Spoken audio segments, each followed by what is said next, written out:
ये जादुई कहानी प्राचीन काल के एक गरीब इंसान की है, जिसका नाम रतिलाल था। वह अपनी पत्नी के साथ छोटे से घर में रहता था।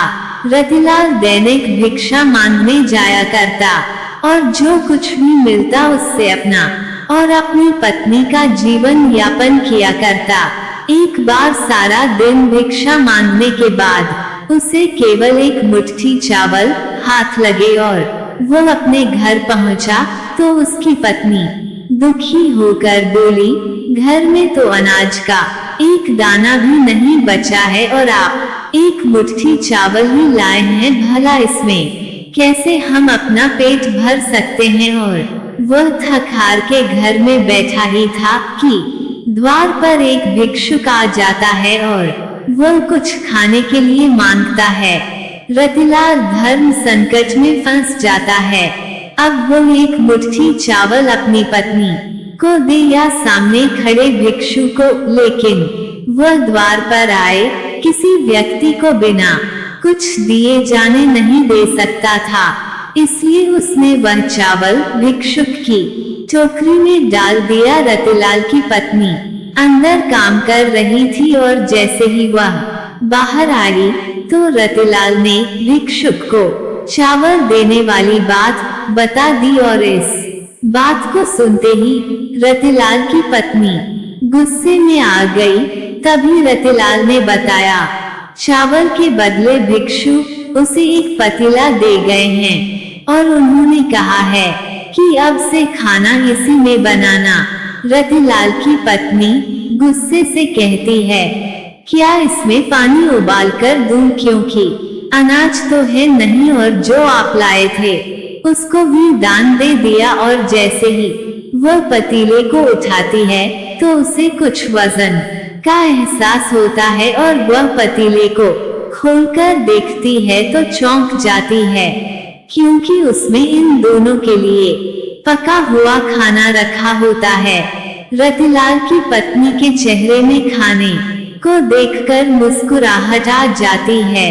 दरअसल उसने कई दिनों से ठीक से खाना नहीं खाया था, लेकिन रतिलाल यह नहीं समझ पा रहा था कि वह भिक्षु तो उसे खाली पतीला देकर गया था, तो इसमें खाना कहां से आया।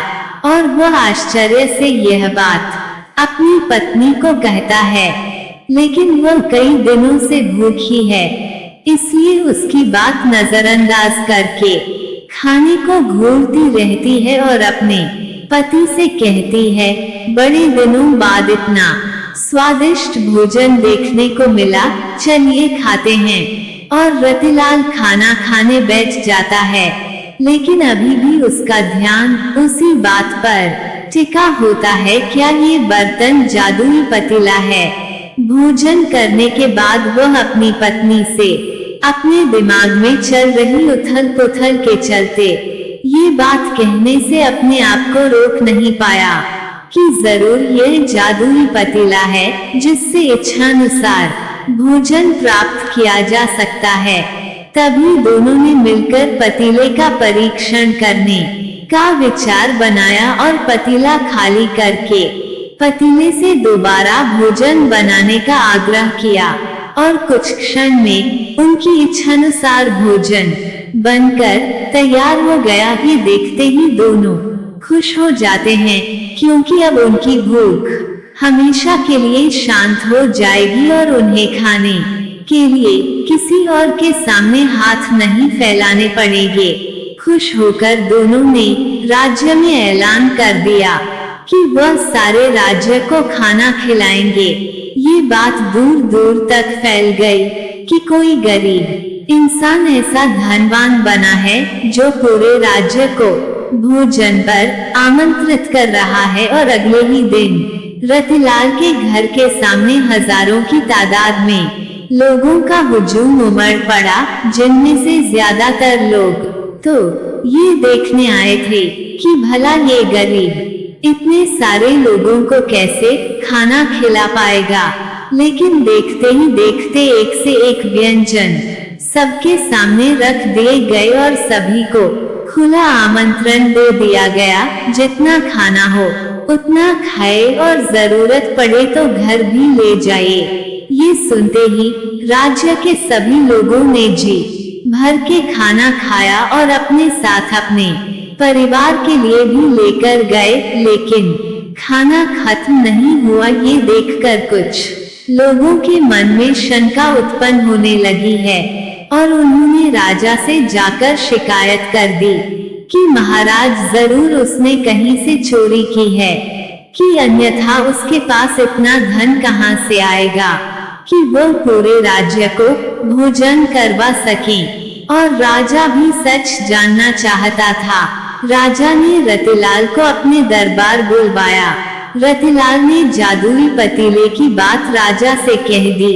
राजा के मन में पतीले की बात सुनते ही लालच आ गया और उसने रतिलाल से वह पतीला प्राप्त कर लिया, लेकिन राजा के हाथ में पतीला आते ही बेअसर हो गया। राजा को लगा कि जादुई पतीले की बात झूठ है और उसने रतिलाल को गिरफ्तार कर लिया और उस पर चोरी का आरोप लगाया गया।